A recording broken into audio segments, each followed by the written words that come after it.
ఓం మహాగణాధిపతయే నమః. ఓం గురుభ్యో నమః. ఓం శ్రీమాత్రే నమః. పరమేశ్వర స్వరూపమైనటువంటి జ్యోతిష, వాస్తు మరియు ఇతర అనేకమైనటువంటి శాస్త్రములను మనకు అందించినటువంటి మహర్షులకి నమస్కారం. హయగ్రీవ హయగ్రీవ హయగ్రీవేతి యో వదేత్ తస్స నిస్సరతే వాణి జహ్నుకన్యా ప్రవాహవత్. అరుణాం కరుణాతరంగితాక్షీం ధృతపాశాంకుశపుష్పబాణచాపాం అనిమాదిభిరావృతాం మయూకైః అహమిత్యేవ విభావయే భవానీం. శ్రీమాత్రే నమః. ప్రేక్షకులకి లలితాంబిక అమ్మవారి యొక్క అనుగ్రహం పరిపూర్ణంగా కలగాలని మనస్ఫూర్తిగా కోరుకుంటూ మనం ఈరోజు శని మరియు రాహువుల యొక్క కలయిక రాబోతుంది. మార్చ్ ఎండింగ్ నుంచి, అంటే ఆల్మోస్ట్ ఏప్రిల్ స్టార్టింగ్ నుంచి కూడా మార్చ్ ఎండింగ్లో మారుతున్నారు. 31వ తేదీ దగ్గరలో శని రాహు దగ్గరికి వెళ్ళి కలుస్తున్నాడు.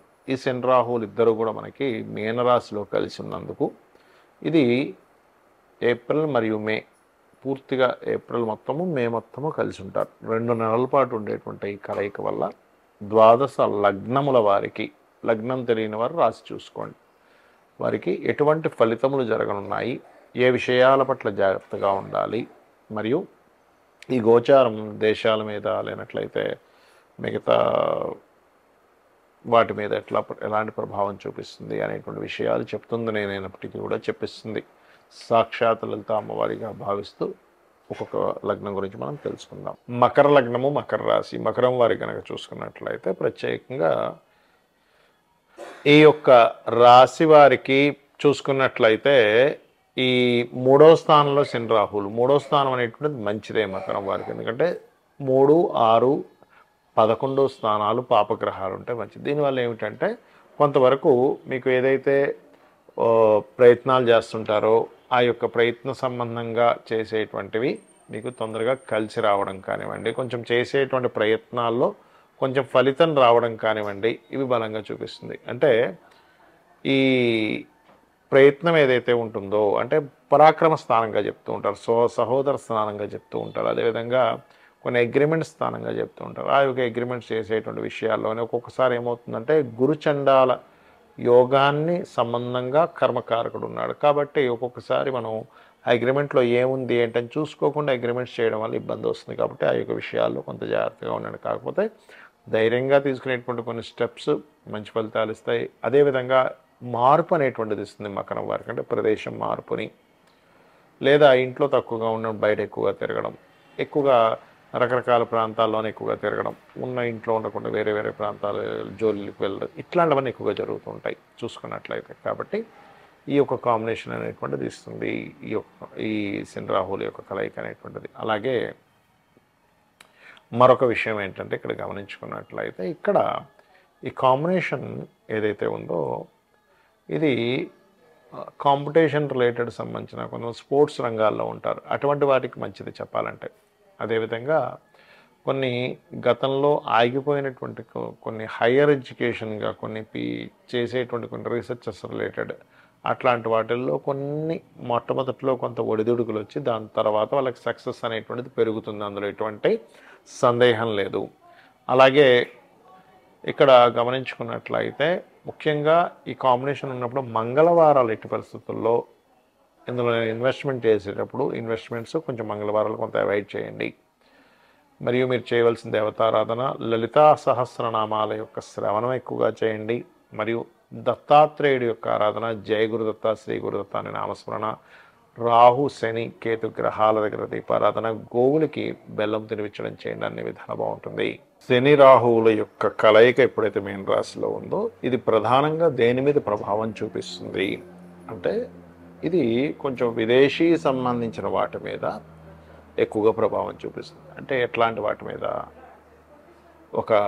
చూడండి ఒక్కోసారి విపరీతమైన వర్షాలు రావడం కానివ్వండి, లేకపోతే ఫైనాన్షియల్గా ఉండేటువంటి కొన్ని అప్ అండ్ డౌన్స్ ఎక్కువగా రావడం కానివ్వండి, కొన్ని విదేశాల్లో అసలు ఊహించనటువంటి మార్పులు, అది ఫైనాన్షియల్గా సంబంధించినవి కానివ్వండి, జాబ్ సంబంధించినవి కానివ్వండి, లేకపోతే ఈ శని రాహువులు ఎప్పుడైతే మీన రాశిలో ఉంటారో ముఖ్యంగా జల ప్రదేశాలు ఉండేటువంటి ప్రాంతాల్లో ఉత్తర సంబంధించినటువంటి దిశల్లో, ఉత్తర దిశల్లో అంటే ఉత్తరం వైపు ఉండేటువంటి దేశాలు ఏవైతే ఉంటాయో వాటికి సంబంధించినటువంటి వాటిల్లో, అదేవిధంగా కొన్ని కొన్ని లాస్ ఏవైతే ఉంటాయో ఈ లా సంబంధంగా కొన్ని దేశాల్లో లేకపోతే మన ఇండియా లాంటి ప్రాంతంలో కూడా ఏదైనా కొన్ని కొన్ని నిర్ణయాలు తీసుకున్నప్పుడు కొంత మత సంబంధించినటువంటి కల్లోలు ఏర్పడము, ఇట్లాంటివి శని రాహుల యొక్క కలయిక ఇస్తూ ఉంటుంది. అదేవిధంగా ఈ శని రాహుల కలయిక జరిగే ముందు సరిగ్గా మనకి ఈ ఉగాది వస్తూ అక్కడి నుంచి షష్టగ్రహ కూటమి ఏర్పడి అక్కడి నుంచి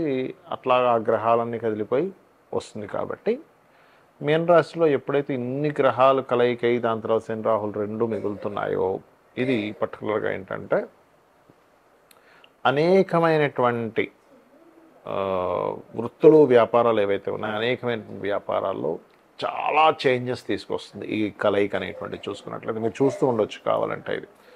అలాగే ముఖ్యంగా ఈ కాంబినేషన్ ఉన్నప్పుడు ఆన్లైన్ రిలేటెడ్ సంబంధించిన వాటిల్లో ముఖ్యంగా చూడండి, మనకు ఒక్కోసారి చాలా పెద్ద పెద్ద ఆన్లైన్ అంటే ఇంటర్నెట్స్లో మనం చూస్తూ ఉంటాం, అమ్మో అసలు ఇది ఇంత పెద్ద స్కామ్ అయిందండి అట్లయినట్లయితే ఒక్కోసారి మనకి కొన్ని కొన్ని జరుగుతూ ఉంటాయి. అంటే అట్లాగా వేరే వేరే ఆపరేటింగ్ సిస్టమ్ని వీళ్ళు చేస్తూ ఉంటారు. అంటే ఏంటి, వాళ్ళ ఆధీనంలో తీసేసుకుంటూ ఉంటారు. అటువంటివి జరగడము ఇట్లాంటి కొన్ని కొన్ని జరుగుతుంటాయి అన్నమాట. ఒక్కోసారి చూడండి హ్యాక్ చేశారంటూ ఉంటారు. పెద్ద పెద్ద ఆర్థిక సంబంధించిన వ్యవస్థలని, పెద్ద పెద్ద ఆర్థిక సంబంధించిన వాటిని హ్యాకింగ్కి గురయ్యేటువంటి ఛాన్సెస్ ఉంటుంది ఈ కాంబినేషన్ ఉన్నప్పుడు. సో అది చాలా ప్రధానంగా గుర్తుపెట్టుకోవాలి. అయితే ఇక్కడ మరి కొంతమందికి డేట్ ఆఫ్ బర్త్ కానీ టైం కానీ ప్లేస్ కానీ ఉండదు. మరి అలాంటి వాళ్ళు ఏం చేయాలి ఈ శని రాహుల యొక్క కలయిక ఉన్నప్పుడు? అంటే ఇది అందరికీ బ్యాడే ఇవ్వాలని రూల్ లేదు, కొంతమందికి మంచి కూడా చేస్తుంది. అంటే ఉదాహరణకి మీ జన్మలగ్నం నుంచి ఉదాహరణకి 3వ స్థానము లేదా 6వ స్థానము లేనట్లయితే 11వ స్థానంలోనూ ఉన్నారనుకోండి, అది మంచిది చెప్పాలంటే. అంటే అదొక 2 పాపగ్రహాల యొక్క కలయిక మంచి ఫలితాలు కూడా ఇస్తుంది, ఇవ్వదని కాదు. మరి date of birth, time of birth, place of birth కూడా లేదు, అప్పుడు ఏం చేయాలి? సింపుల్గా ఏం లేదు, ఈ 2 నెలల కాలము కూడా చండీ పారాయణం చేయండి. ఎవరైనా సరే చండీ పారాయణం వినడం కానీ పారాయణం చేసుకోవడం కానీ చేయాలి ఒకటి. రెండవది ఏమంటే నాకు చండీ పారాయణం చేసుకునేంత శక్తి లేదు అని అనుకునేటువంటి వారు ఓం దుమ్ దుర్గాయ నమః నామము లేదా ఓం చండీ దేవతాయై నమః అనేటువంటి నామం చేసుకోవచ్చు. ఎందుకంటే ఈ రాహు అనేటువంటిది పొగ, ఈ రాహు అనేటువంటిది ఇన్ఫెక్షన్స్, ఈ రాహు అనేటువంటిది కనబడకుండా ఉండేటువంటి లక్షణాలు కలిగినటువంటిది రాహు. ఛాయాగ్రహాలు అంటూ ఉంటారు, నోట్స్ అంటూ ఉంటారు. దానికి కర్మకారకుడు మీనరాశిలోకి ఎంటర్ అయినప్పుడు అది గురుత్వ సంబంధించిన రాశి అయినందుకు మనకి చూసుకున్నట్లయితే గొప్ప గొప్ప పీఠాధిపతులు లేనట్లయితే గొప్ప ఆధ్యాత్మికవేత్తలకు కూడా దీని యొక్క ప్రభావం పడుతుంది. వాళ్ళ యొక్క లైఫ్స్ మీద కూడా దీని యొక్క ప్రభావం పడుతూ ఉంటుంది శని రాహుల యొక్క కలయిక అనేటువంటిది. కాబట్టి ఎవరైతే ఈ రాహుకు సంబంధించినటువంటిది అదేవిధంగా శనికి సంబంధించిన జపం చేయించుకోవడము, లేకపోతే ఈ 2 గ్రహాల దగ్గర దీపారాధన చేయడము, మరియు ముఖ్యంగా గో సంపద, గోవులకు సంబంధించిన విషయంలో కూడా ఈ శని రాహువుల ప్రభావం పడుతుంది. కాబట్టి చాలా జాగ్రత్తగా ఉండాలి. అలాగే మరొక విషయం ఏంటంటే ఇక్కడ మీకు జన్మజాతకంలో మీ పర్సనల్ చార్ట్లో ఎవరికైనా శనిలో రాహు కానీ రాహులో శని కానీ జరిగేటప్పుడు మరింత జాగ్రత్తగా ఉండాలి. ఎందుకంటే ఈ కాంబినేషన్స్ ఎవరికైనా మాకు శని మహర్దశలో రాహు అంతర్దశ నడుస్తుందండి, రాహులో శని నడుస్తున్నాడు, లేకపోతే ప్రత్యంతర దశలు అంటారు, అంటే దశాభుక్తి అంతరము ఆ 3rd స్టెప్స్లో పర్టికులర్గా జరిగినప్పుడు ఆ పర్టికులర్ టైంలో ఏంటంటే కొన్ని నిర్ణయాలు తీసుకునేటప్పుడు డెసిషన్స్ అంటూ ఉంటారు. డెసిషన్స్ తీసుకునేటప్పుడు కాస్త జాగ్రత్తగా డెసిషన్ తీసుకోవాలి. ఇక మీరు ఈ యొక్క కలయిక ఉన్నంత కాలము కూడా వీలైనంత మటుకు రెగ్యులర్గా ఆలయాలకు వెళ్ళొస్తూ ఉండండి. చేసినట్లయితే మీ మీద ఎటువంటి ప్రభావం ఉండదు. శ్రీమాత్రే నమః.